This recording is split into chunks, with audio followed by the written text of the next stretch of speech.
Everyone, आज अपनी BRS वाली जो क्लास है बेटा उसका सेकंड डे स्टार्ट हो रहा है।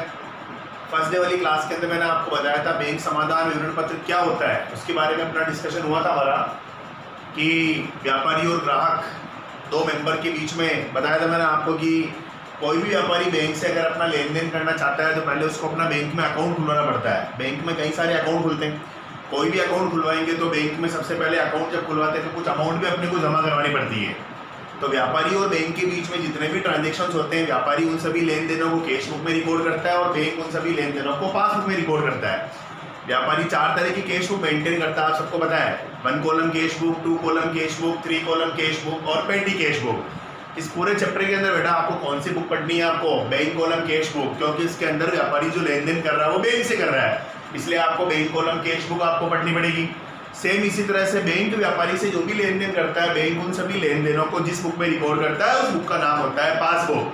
ठीक है, कैश बुक और पासबुक के बीच में रिलेशन मैंने कौन सा बताया था? हमेशा नेगेटिव रिलेशन होता है। नेगेटिव का मतलब जो लेन देन मैंने कैश बुक में डेबिट साइड पे लिखा है वही लेन देन में पासबुक के अंदर क्रेडिट साइड पे रिकॉर्ड करूंगा, और जो लेन देन कैश बुक में सीआर पे लिखा हुआ है वो पासबुक में डीआर पे रिकॉर्ड होगा।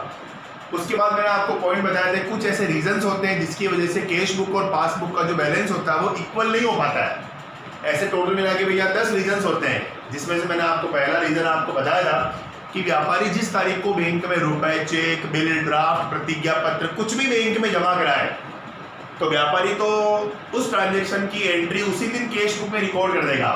लेकिन हो सकता है कई बार बैंक में सर्वर डाउन होने की वजह से क्या होता है उसी दिन बैंक में वो एंट्री नहीं हो पाती है, जिसकी वजह से क्या हुआ था कैश बुक में तो एंट्री हो गई लेकिन पासबुक में एंट्री नहीं हो पाई। अगर व्यापारी उस दिन अपनी कैश बुक और पासबुक को आमने सामने रख के दोनों का बैलेंस चेक करना चाहें तो दोनों का बैलेंस इक्वल नहीं आएगा। तो ये पहला रीजन है जिसकी वजह से कैश बुक और पासबुक का बैलेंस बराबर नहीं आया।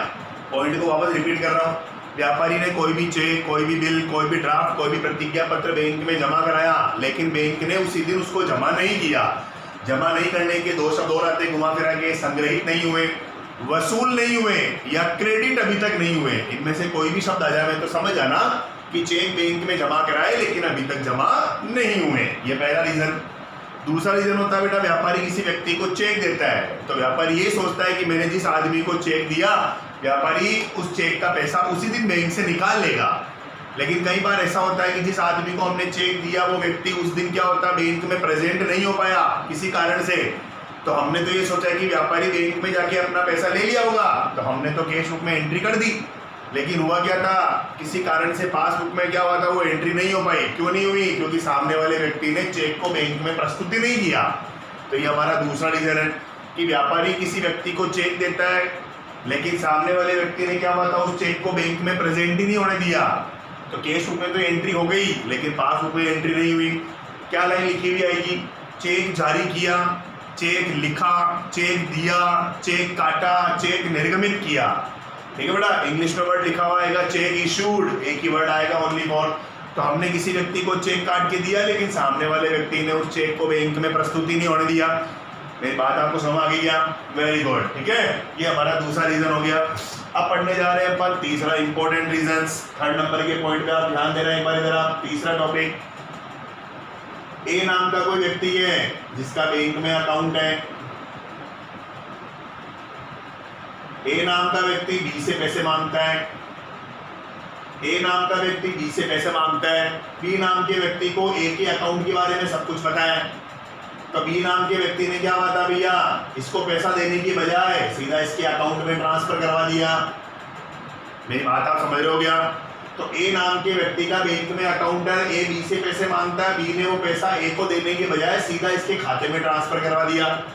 इसका मतलब क्या हुआ था, व्यापारी को बताए बिना किसी ग्राहक ने सीधे व्यापारी के खाते में रुपए जमा करा दिए। इसका इफेक्ट क्या क्या पड़ा, ये कैश बुक और ये पासबुक, इस व्यक्ति ने सीधे इसके अकाउंट में पैसे जमा करा दिए। इसका मतलब सीधी एंट्री बैंक में पासबुक में एंट्री हो गई, लेकिन इसको तो पता ही बाद में चला। इसका मतलब कैश बुक में एंट्री नहीं हो पाई। तो पासबुक में तो एंट्री हो गई लेकिन कैश बुक में एंट्री नहीं हो पाई, जिसकी वजह से भी दोनों का बैलेंस बराबर नहीं आएगा। ये हमारा तीसरा रीजन। किसी व्यक्ति को बताए, हाँ भैया क्या था तीसरा पॉइंट, किसी व्यक्ति ने व्यापारी को बताए बिना सीधे व्यापारी के अकाउंट में पैसे जमा करा दिए, जिसका लेखा पासबुक में तो हो गया लेकिन कैश बुक में नहीं हो पाया। ये हमारा तीसरा रीजन। तीसरे पॉइंट में कोई दिक्कत तो नहीं किसी को? ये थर्ड पॉइंट हमारा पूरा क्लियर हो गया है। पॉइंट नंबर हमारा चौथा आ रहा है। ये बहुत अच्छा पॉइंट है, इंपॉर्टेंट। ये ए नाम का मेंबर है, इसका बैंक में अकाउंट है। देखा होगा बैंक में अगर हम अकाउंट खुलवाते हैं तो बैंक से हम बहुत सारी सर्विस लेते हैं। जैसे एग्जांपल दो, बैंक से चेक बुक लेते हैं, बैंक में लॉकर खुलवाते हैं, बैंक से अपन और क्या ले सकते हैं, अपन एटीएम की सुविधा लेते हैं। अब इतनी सारी सुविधाएं अगर बैंक हमारे को देगा तो वाजिब है बैंक हमारे से कुछ ना कुछ चार्ज भी तो लेगा। अब बैंक के चार्ज लेने के लिए हमारे घर में बढ़िया आएगा, फिर कैसे लेगा? सीधे मेरे अकाउंट में जो पैसा पड़ा हुआ है उसमें से वो काट लेगा। तो फर्क क्या पड़ा? व्यापारी बैंक द्वारा दी गई सर्विस के बदले बैंक अपने से कुछ चार्ज लेगा, जिसको बोलते हैं बैंक शुल्क, बैंक चार्जेस। बैंक चार्जेस का पैसा कैसे लेस होगा? बैंक क्या करेगा? सीधे मेरे अकाउंट में से डिडक्ट कर देगा, सीधा लेस कर देगा, जिसका इफेक्ट क्या होगा? ये कैश बुक और ये पासबुक क्या प्रभाव पड़ेगा? बैंक डायरेक्ट इन सबका पैसा मेरे अकाउंट से चार्ज करेगा। मेरा अकाउंट मतलब बैंक से पैसे निकाल लेगा, जिसका इफेक्ट सबसे पहले कहाँ पड़ेगा? पासबुक के ऊपर पड़ेगा। क्या होगा? पासबुक में एंट्री पहले होगी, लेकिन व्यापारी को तो अभी पता चला नहीं, इसलिए कैश बुक में एंट्री बाद में हो पाएगी। इसलिए भी कैश बुक और पासबुक का बैलेंस अनइक्वल रहेगा। ये हमारा चौथा रीजन था। क्या था बेटा चौथा पॉइंट? वापस देखना है कौन? क्या था चौथा पॉइंट? व्यापारी बैंक की सर्विस काम में लेता है, बैंक द्वारा दी गई सर्विस के बदले बैंक हमारे से कोई ना कोई चार्ज लेगा, उसको बोलते हैं बैंक चार्जेस। बैंक चार्जेस में एटीएम चार्ज आ गया, चेक बुक का चार्ज आ गया, और कौन सा लॉकर का रेंट आ गया। ये सब चार्जेस लेने के लिए बैंक का मैनेजर हमारे घर पे नहीं आएगा, बल्कि सीधा मेरे बैंक में जो मेरे पैसे पड़े हुए हैं उसमें से वो सीधा उसमें से काट लेगा। इसका प्रभाव क्या पड़ेगा? सीधा एंट्री पासबुक पहले होगी, लेकिन कैश बुक में एंट्री अभी तक नहीं हो पाई। प्रभाव पासबुक में तो बैलेंस कम बताएगा, लेकिन कैश बुक का बैलेंस ज्यादा बताएगा, तो दोनों का बैलेंस अलग अलग आएगा। ये हो गया हमारे पास 4 रीजन। टोटल रीजन मैंने बोले थे बेटा 10 रीजन होते हैं, उसमें से 4 पॉइंट हमारे कंप्लीट हो गए। रीजन नंबर हमारा 5वां ले रहा हूं मैं। टॉपिक को ध्यान से समझते रहना, सारी इंपॉर्टेंट चीजें। पॉइंट नंबर 5, ए नाम का व्यक्ति है जिसका बैंक में अकाउंट है।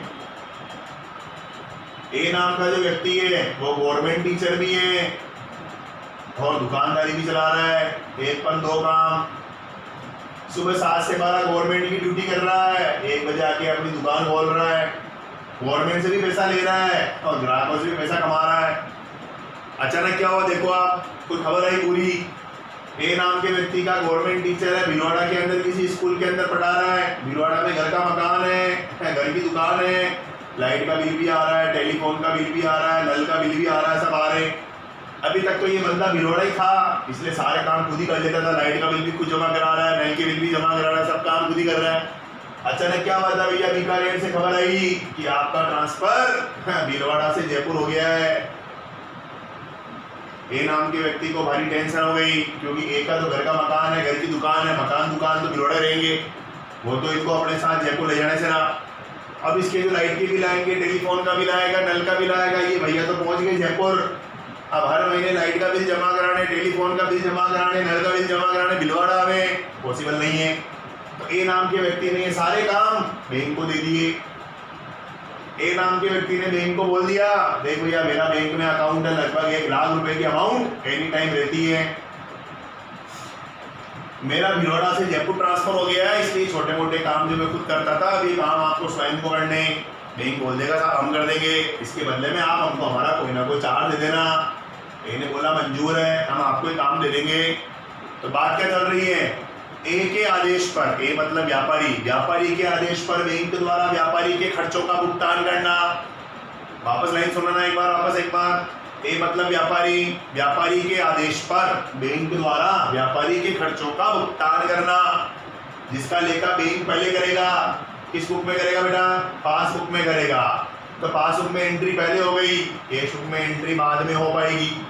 तो कैश बुक और पासबुक का बैलेंस बराबर नहीं बताएगा। ये पॉइंट नंबर 5वां था। क्या पॉइंट था 5वां?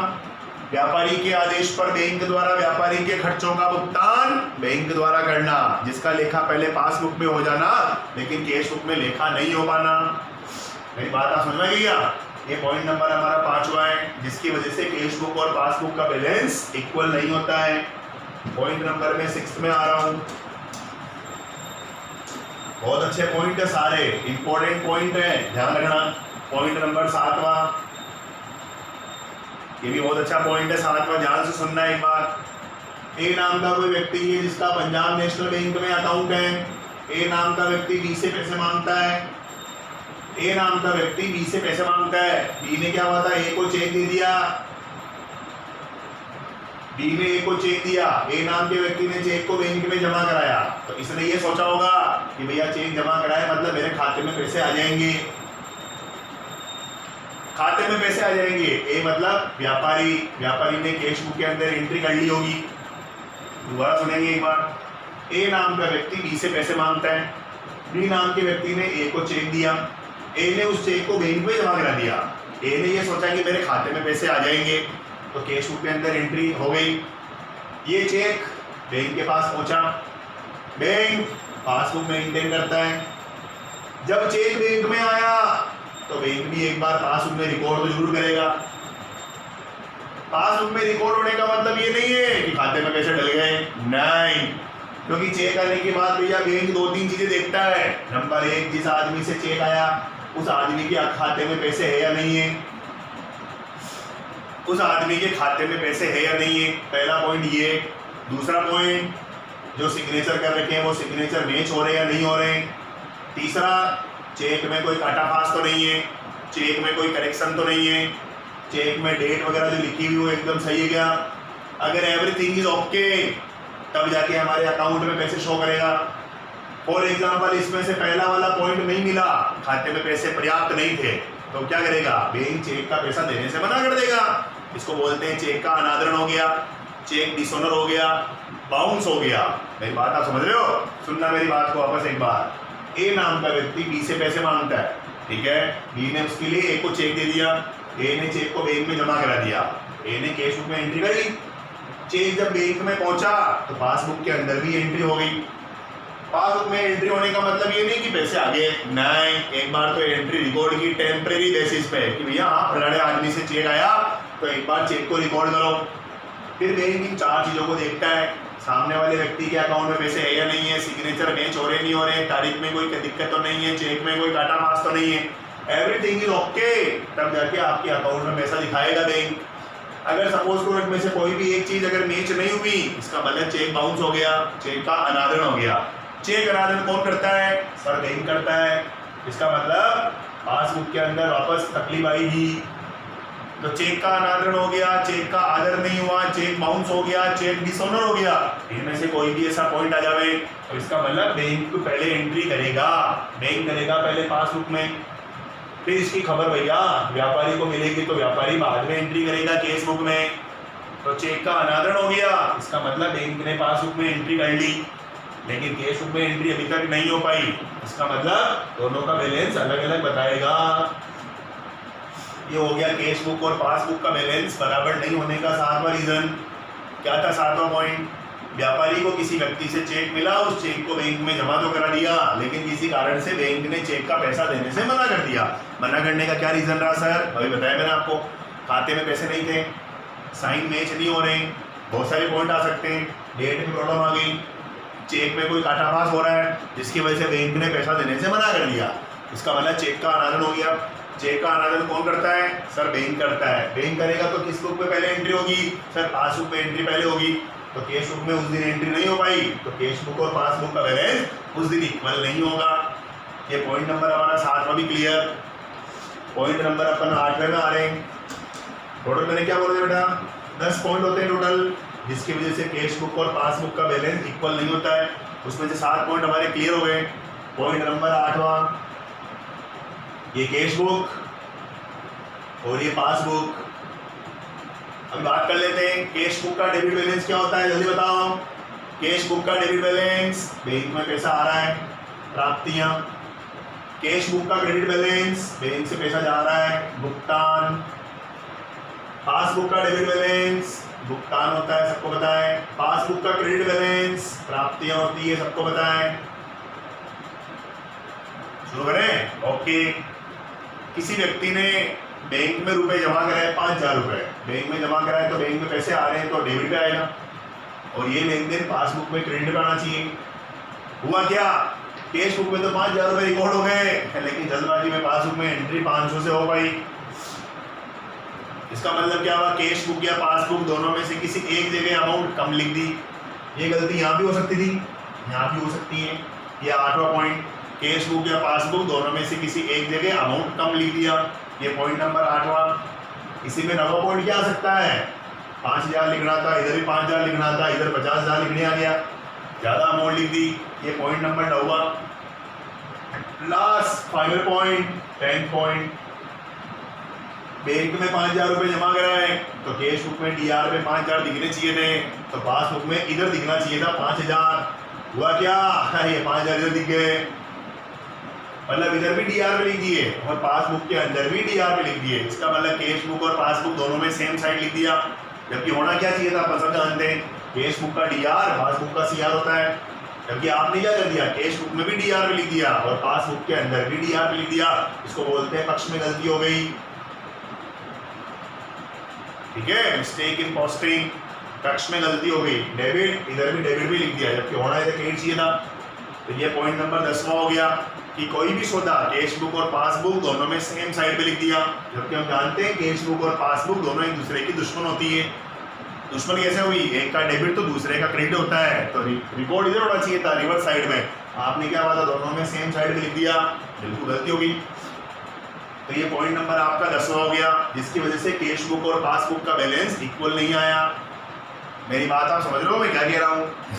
कोई दिक्कत हो तो बोलिए फटाफट। तो ये टोटल ऐसे 10 कारण हैं जिसकी वजह से कैश बुक और पासबुक का बैलेंस बराबर नहीं आ रहा है। अब ध्यान दीजिएगा, मेरा अगला पॉइंट क्या है, इसी से मिलता जुलता टॉपिक है। अगला जो मेरा टॉपिक आ रहा है, अभी क्या बात हुई थी? कैश बुक और पासबुक का बैलेंस बराबर क्यों नहीं आया, जिसके लिए आपने सर हमें 10 पॉइंट बताए, मतलब 10 गलतियां हैं जिसकी वजह से भैया दोनों का बैलेंस इक्वल नहीं आया। अब इन गलतियों का सुधार भी करेगा तो इंसान ही, इंसान मतलब व्यापारी। तो कैश बुक और पासबुक दोनों का बैलेंस बराबर नहीं आने के 10 कारणों का पता चलने के बाद व्यापारी एक स्टेटमेंट बनाता है। उस स्टेटमेंट को तो बीआरएस बोलते हैं। तो बीआरएस क्यों बनाया जाता है? कैश बुक और पासबुक की गलतियों का मिलान करने के लिए। कैश बुक का कौन सा कॉलम? Bank column. तो कैश बुक का बैंक कॉलम और पासबुक दोनों का बैलेंस इक्वल नहीं आया, उसके कारण कितने थे? 10। उन 10 कारणों का पता चलने के बाद व्यापारी उन सबका सुधार करेगा। सुधार करने के लिए जो विवरण पत्र बनाएगा उस विवरण पत्र का नाम ही बीआरएस होता है, बैंक समाधान विवरण पत्र। बात हमारी आ रही है, बीआरएस बनाता कौन है? आंसर व्यापारी बनाता है। बीआरएस बनाने की कोई तारीख फिक्स होती है? नो, बीआरएस बनाने की कोई तारीख फिक्स नहीं होती है। साल में 365 दिन होते हैं। व्यापारी की जब इच्छा होती है तब बीआरएस बना सकता है, क्योंकि बीआरएस कोई फाइनेंशियल अकाउंटिंग का पार्ट नहीं होता है। बीआरएस आप अपनी इच्छा से कभी भी बना सकते हो। तो बीआरएस को बनाने की कोई डेट फिक्स नहीं, बीआरएस बनाने की कोई तारीख फिक्स नहीं, कोई समय फिक्स नहीं। व्यापारी को जब इच्छा होए कैश बुक और पासबुक को आमने सामने रखा और बीआरएस बना सकता है। तो बीआरएस बनाने की कोई टाइमिंग फिक्स नहीं होती है। बीआरएस वित्तीय विवरण का भाग नहीं होता है। BRS is not a part of financial statement. ये हमेशा नहीं याद